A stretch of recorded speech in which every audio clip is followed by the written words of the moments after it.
Misfits family, and welcome back to another week here on the Misfits on the Reynolds Sports Report. I'm Jude Ocanas as I get you things started this week, and I don't think there's a better place to start this week than to talk about the NBA Finals. There's a lot going on in this world, but as long as we have it, sports is what has us. And the NBA Finals ended on I don't know the right word to use to say how this series ended, because it was such a exciting, exhilarating, passionate NBA Finals that ends almost not how you wanted it to be. But you know what? Congratulations to the Thunder. They ended up winning 103-91. And at the end of the day, they were the better team. There's no discussion on that. They were the better team. They were hot all season long. Regular season came along. Postseason came along. They continued the dominance. They ran in front of probably one of the more remarkable playoff runs we've seen in recent memory in the Indiana Pacers. And through it all, they still managed to win it all to secure their first ever title as the Oklahoma City Thunder. And so congratulations to them, because they well deserved it, as they would win in Game 7. But before I get to, I think, the bigger storyline, we have to talk about the Thunder. We have to talk about the Thunder because what they were able to do, right? This was a team that wasn't constructed on free agents, big-time trades, big money-making moves. This was a homegrown type of team. And their patience with it paid off. You talk about a team that less than 3 years ago, I should say, was sitting at 24 wins on the season in 2021. In 2020, they only had 22 wins. They went back-to-back seasons well under 500.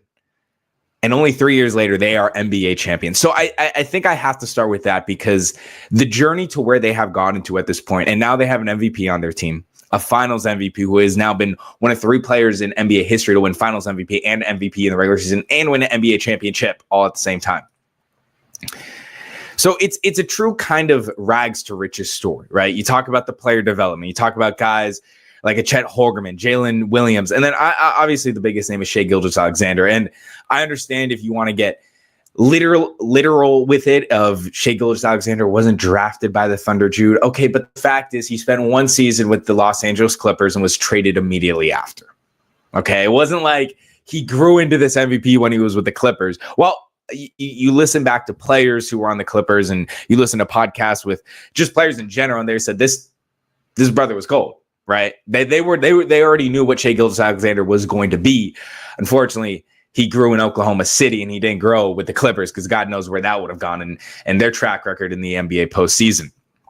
But I think it also goes to show what happens when the vision to win a championship is shared among the general manager, the owner, guys like Sam Presti, Mark Daigneault, like even the ownership for the Thunder. They all had this collective vision of, what are we going to do to win a championship? Right? It's often confused now, where you have ownership of what the ownership wants to do is they want to put butts in the seats and they want to make money. That is the role of ownership. And that's not a bad thing to have by any means, but also at the same time, you have to value winning. And that is what the OKC Thunder have done every season. They could have fired Mark Daigneault after back-to-back, 25 win seasons practically, right? They could have fired him. But they kept going because they believed in the vision, what they saw he was going to do. And they also waited and were patient with the guys developing. Jalen Williams didn't come in immediately as this amazing second option. It took time. This is now his 3rd year in the NBA. And the first 2 years, he was growing every season. And then finally, his 3rd year, he's really broken out. He's an all-NBA player. He's an all-star. And now he's an NBA champion. So it does go to show, when you have patience, great things will come. But I think the thing is, now this is only the beginning for the Oklahoma City Thunder. You got a lot of guys who are now entering their prime, right? Shai Gilgeous-Alexander, his first MVP season, he's going to continue to dominate. Jalen Williams put himself on the scene this postseason. And we'll get more to him in a bit. But, we're talking about a guy that truly stepped up as a second option when his team needed him to. Talk about that game 5. He dropped 40 points. That was a critical game 5. The Thunder lose that game 5. You go back to Indianapolis. We already saw what happened in game 6. So that game 5 was critical, and Jalen Williams stepped up to the plate when they needed him the most. Shai Gilgeous-Alexander was not having a great day, and Jalen Williams dropped 40. And so in totality, I think, look, the Thunder are going to get a lot of hate. Naturally, they were the best team in the NBA. It's always reason for people to find ways to hate. But I think we have to look at this team and say, this is a true byproduct if you stay patient and you stay true to your roots. You don't just try to go and spend money and win championships. That can work occasionally, but when you have guys who are all bought into the vision of what you guys have possible, that is going to take you the furthest. And I think it goes to say with the role players that they have, it's not just the starters. Guys like Cason Wallace, Alex Caruso, Aaron Wiggins, Isaiah Joe, Hartenstein, like all of these guys contributed in different ways in different parts of the series, in different parts of the playoffs that led to this championship team. And lastly, it's the chemistry. That is the most important. Whatever world you work in, business, music, arts, sports, whatever it may be, if you don't have chemistry with your team, it's not going to be as productive. And I really like this quote from the head coach, Mark Dagnall, who said, they behave like champions. They compete like champions. They root for each other's success, which is rare in professional sports. I've said it many times, and now I'm going to say it one more time. They are an uncommon team, and now they're champions. This team plays for the love of each other, not the love of one in another. They want to win for the guy next to them. They don't want to just win for themselves, for the personal accolades. They want to win for everyone else. And I think that is what we get lost in sports today. And Mark Dagnall said it. They root for each other's successes. But then we have to look on the flip side. And the Indiana Pacers came into this playoffs as an underrated team. I mean, granted, we could talk about the regular season. We could all have a whole discourse. They played amazing in the regular season. But when you looked at it, you had the Celtics, you had the Cavs, you had the Knicks. Those are all the favorites. And it's very common that the top 3 teams in whatever the Western or Eastern Conference usually are going to end up in the playoffs, if not win it. And the Thunder did just that. But we don't really see a lot of 4 seeds, 5 seeds make their way all the way to the final game 7 of the NBA championship. And that's what the Pacers did. And you have to tip your cap to the type of playoff run they went on, because it was pure excitement. Like I started this podcast with, every game you were on the edge of your seat watching Indiana Pacers game. There is absolutely no question that they gave us one of the best postseason runs I have seen in my lifetime. And so it only hurts when you see the way that it ended. And that was with Tyrese Halliburton exiting in the first quarter with a severe knee injury, which is now reported to be a torn ACL by Shams Charania, and he's likely to miss most of, or if not all of, the 2026 season. It hurts because you saw in the first 8 minutes of that game that Tyrese Halliburton was on pace to do something special. He was 3 for 4 from 3-point range. He had 9 total points. And you just, there was something within the energy with the Pacers that you said, okay, maybe this team, they're heating up right now. They're coming off to an early, they're throwing the first punch.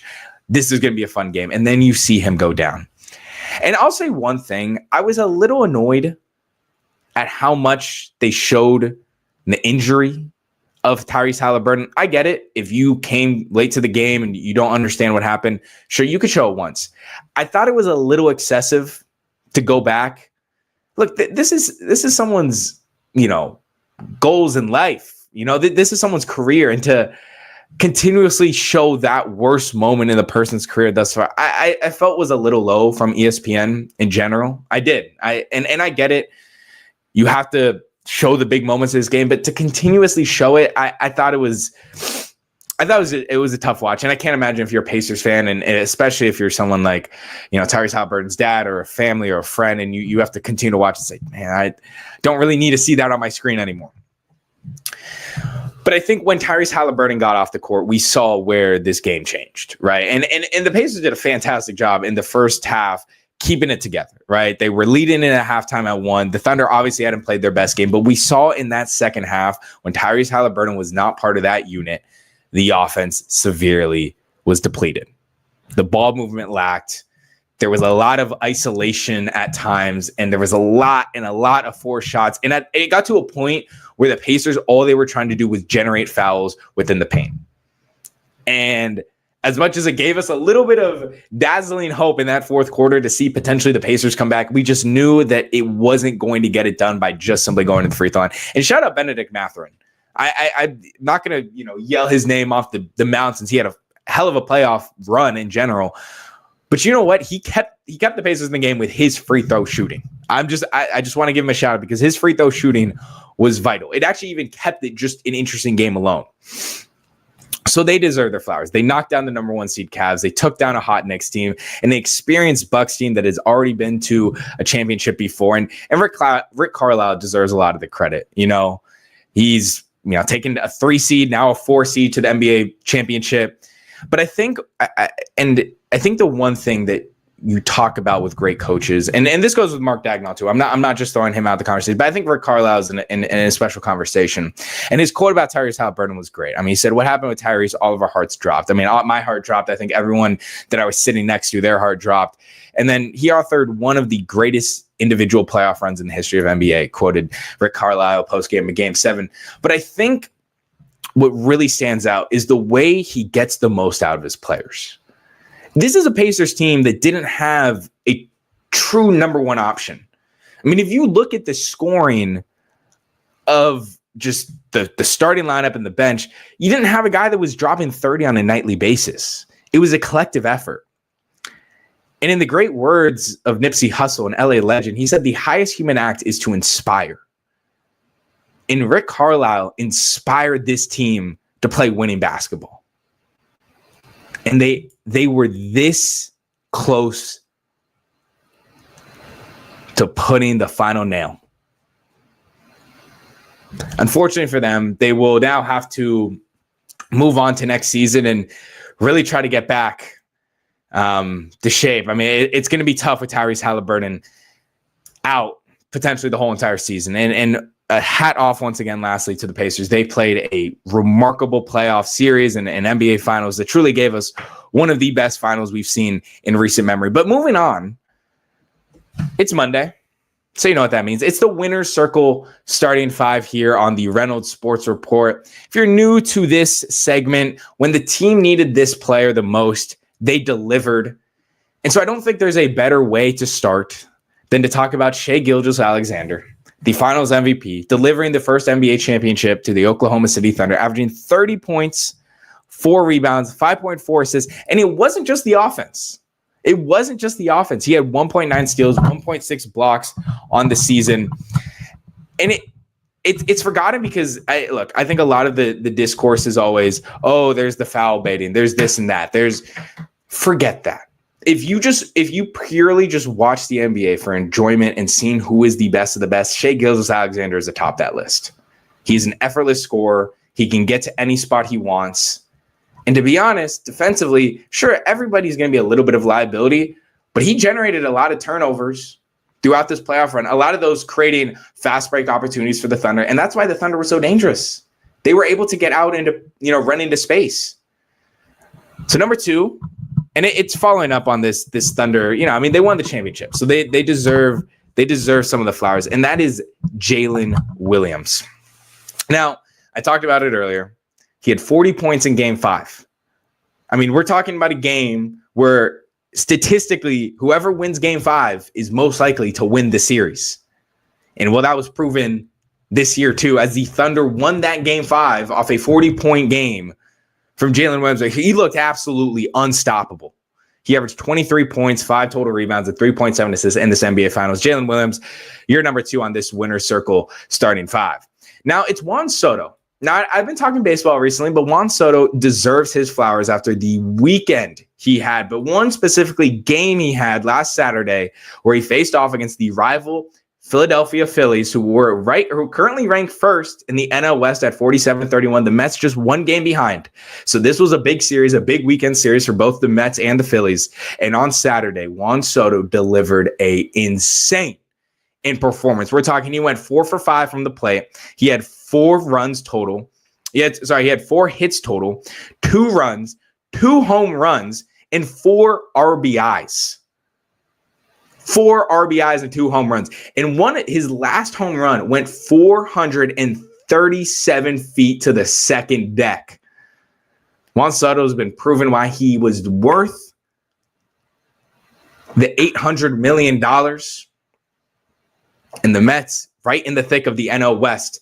I should say the NL East race. Moving on, we got a little soccer for you.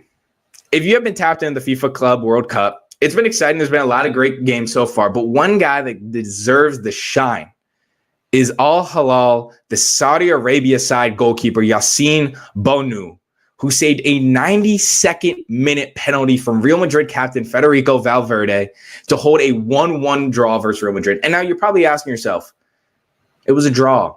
Can't be that big of a deal. No, it actually is an extremely big deal, because that kept Al Hilal alive in Group H. And now if they win tomorrow versus Pachuca and Madrid win over RB Salzburg, Al Hilal, the Saudi Arabian side, will book their ticket to the knockout stage in the FIFA Club World Cup. And so that 92nd minute save right there at penalties could be the difference between going home early and having a chance to compete for close to $1 billion in cash prizes. Now, number 4, this one I'm going to throw at you guys. I'm sorry, this is number 5. This is last in our starting lineup. This is from my own personal ties, and I'll get to that in kind of closer to the end of this episode. I have to give love. So I'm a play-by-play color broadcaster for a summer travel collegiate baseball team here in California, just up in Thousand Oaks. And they had a game yesterday versus a team called the MLB Academy Barons. It's a youth academy down in Compton, California. And the Oaks and the Barons are going at it. I want to highlight this kid. His name's Tommy Gooden. He's a sophomore right now at Vanderbilt. He was the designated hitter yesterday. And the Oaks, who I work for, were up 7-3 heading into the bottom of the 9th inning. By the way, just quick history. The day before, the Barons had given up a walk-off in the bottom of the 9th to the Oaks. So with 2 outs, 2 runners on, Tommy Gooden, down 7-4 at this moment, launches a moonshot over right field to beat the Oaks in a 3-run home run walk-off. And guess what? That was his second home run of the day. So Tommy Gooden, you are finishing winner's circle starting 5 this week, and congratulations to everyone that made it. And obviously, if you guys have any people that you're like, damn, this person, they did their thing this week, always put it in the comments. Let me know. I always want to shine, I always want to shine light on new talent, new guys, in whatever sport it may be. But as we move forward, I got to talk about the FIFA Club World Cup. Okay. I was fortunate enough last Thursday with a couple buddies to go down to the Rose Bowl and go catch a game. I saw Botafogo versus PSG. Now, let me be clear. If you've been listening and following the show for the past 5 weeks, you know that I've been in Italy for the past 5 months. I was doing study abroad and all that. And so I had this amazing time going to all these European soccer games, and it was an amazing experience. But I will say my expectations coming to this Rose Bowl game were not of European standard. Okay. I didn't come to this FIFA Club World Cup game at the Rose Bowl on a Thursday at 6 p.m. thinking, oh my God, this place is going to be packed. We're going to have ultras all around this, the entire stadium. It's going to be flares everywhere. I didn't have that expectation. So I'll start with that.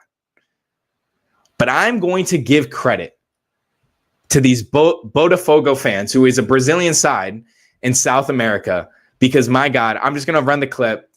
These guys got after it.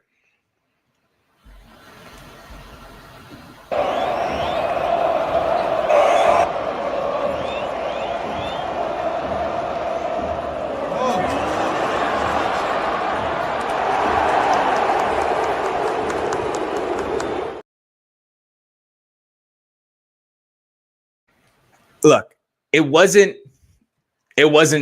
100,000 Botafogo fans, but they were dedicated. There was passion the whole entire time.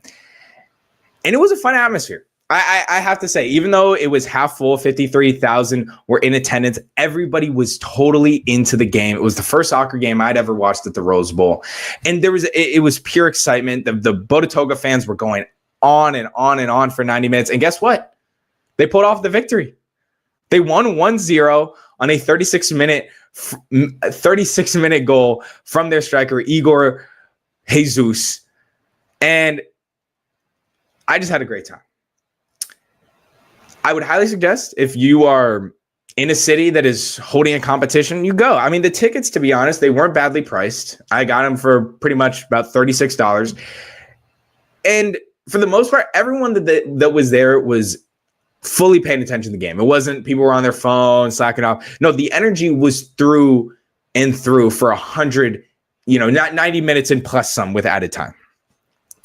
So, like I said, if you had the opportunity to go, I fully suggest it. But talking more about the FIFA Club World Cup, there's something interesting going on. Something that we haven't really seen in an international stage before.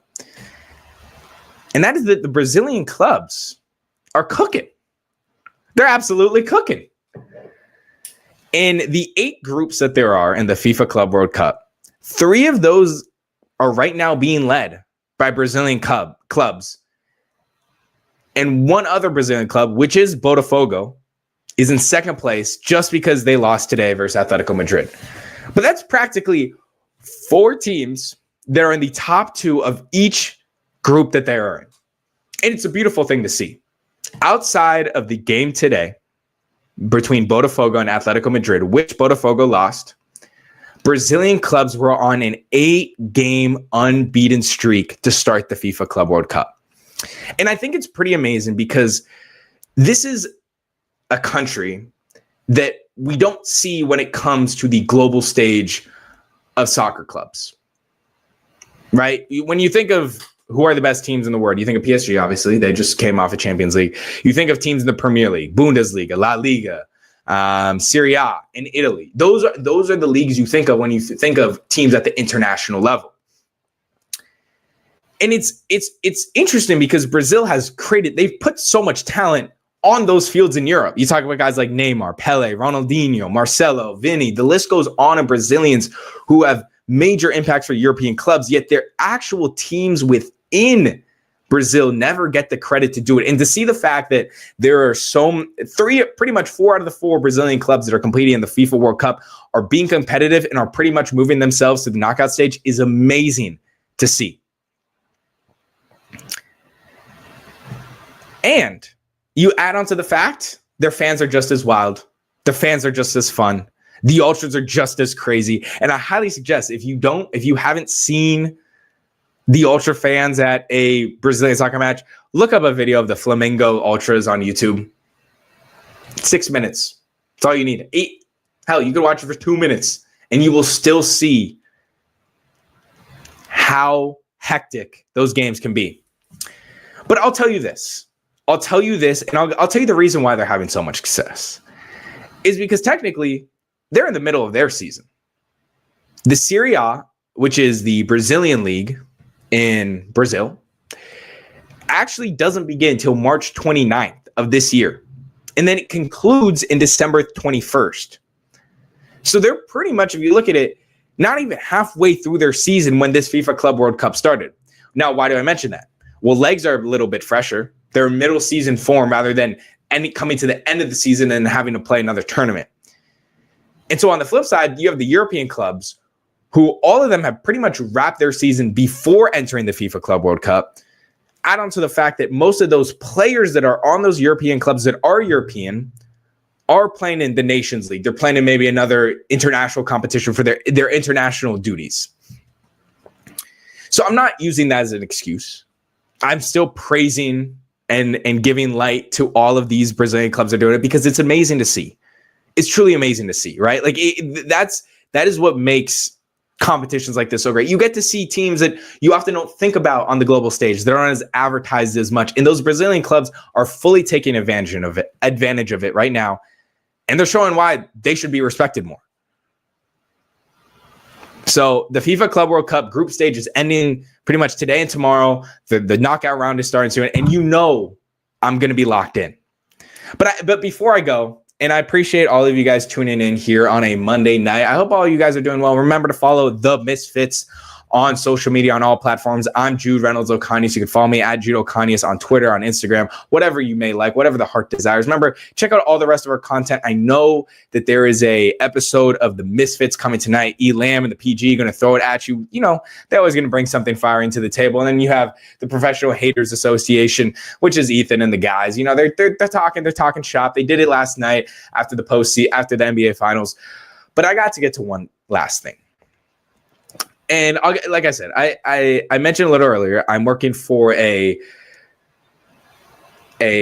college baseball team. Now, to explain it in layman's terms, it's a baseball team that is part of something called the California Collegiate League, which is a summertime baseball league for guys, I should say, not kids, guys from Division I schools to JUCOs. They come together, play for a team, play in a league.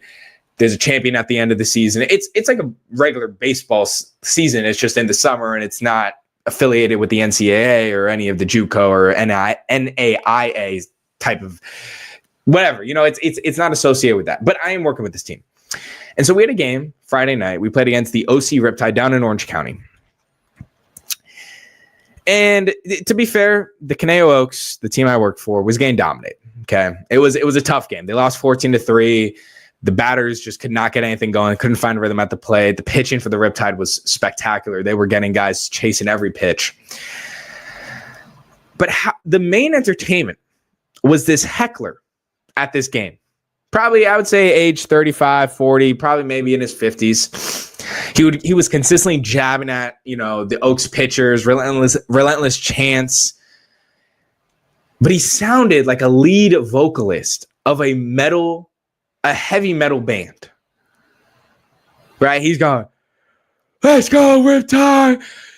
You can't throw that ball!" Like it was ridiculous. Okay, and it was funny because I think he had garnered the eyeballs of not just me and my broadcast partner, but pretty much everyone in the state. It was hard not to hear him. Is basically what I'm trying to say. It was hard not to hear him. So, in fact, they gave him a microphone. He sang the 7th inning stretch, and I don't want to put him on blast. So I'm not going to show a video. I don't want you guys to get his identity. I'm not going to do that. He's going to remain nameless. He's out of all good sport, and that's what I'll say. I'm going to say before I get into my problems. He was for the kids. He had kids coming to him. He was trying to get the kids engaged in the game, doing some chants, whatever. It was all fun and games, but that was until we got to about the 6th inning. And it was rightfully so 11-1 OC Riptide, right? And this guy, it's 11-1, and he's still jabbing. He's still jabbing at the Oaks pitchers. He's talking to the dugout. In fact, he even got to a point where he was saying, "Let's go Oaks." Clearly a Riptide fan. I'm letting you know. He was saying, "Let's go Oaks. Y'all got this." And so this is where I stand on that, okay? Because look, heckling is such an art to it. We see it at every level. We see it at college. We see it at the professional. We see it in high school of guys heckling. And it's fine to heckle, right? You want to be like, oh, like, boo, airball, whatever. That's cool to say. And I'm all for a diehard fan. I'm a diehard fan. So I'm not saying that that's a bad thing. But what I will say is it got to the point where it's like, let's take a break. It is 11-1. There is no reason that you need to be yelling at the top of your lungs in the 7th inning of a game that, I mind you, went 3 hours and 40 minutes. You do not need to be yelling. No. It is 11-1. If it is a 2-1 ball game, we're heading into the 9th inning, by all means, chirp away. I don't care. But it is 11-1, my guy. It is 11-1. And second of all, these dudes are college kids just trying to work on their game, and you're over here sounding like a drunk fan at the end of his night. Just sounds like his bets didn't hit. All you want to do is get a reaction out of the dudes. And so I don't mean to end it on kind of an angry note, but I was a little like, I was annoyed. I have to say, I came out of the game and I was like, it was fun entertainment for maybe like an inning or two, and then it got to the point it was like, okay, man, we've had enough. You know, it's 11-1. You don't need to continue to put it in our face. Like it was too much. But anyway, thank you all for joining here on another episode of the Reynolds Sports Report here on a Monday. I hope you guys had a great weekend. I did too. And I'll be right about around the corner back here on Thursday when we got more to talk about. Because one thing is coming up. That's NFL, baby. The NFL season is up next. But for the time being, I've been Jude Reynolds Ocanas. You've been tuning in to the Reynolds Sports Report. I'll see you guys on Thursday.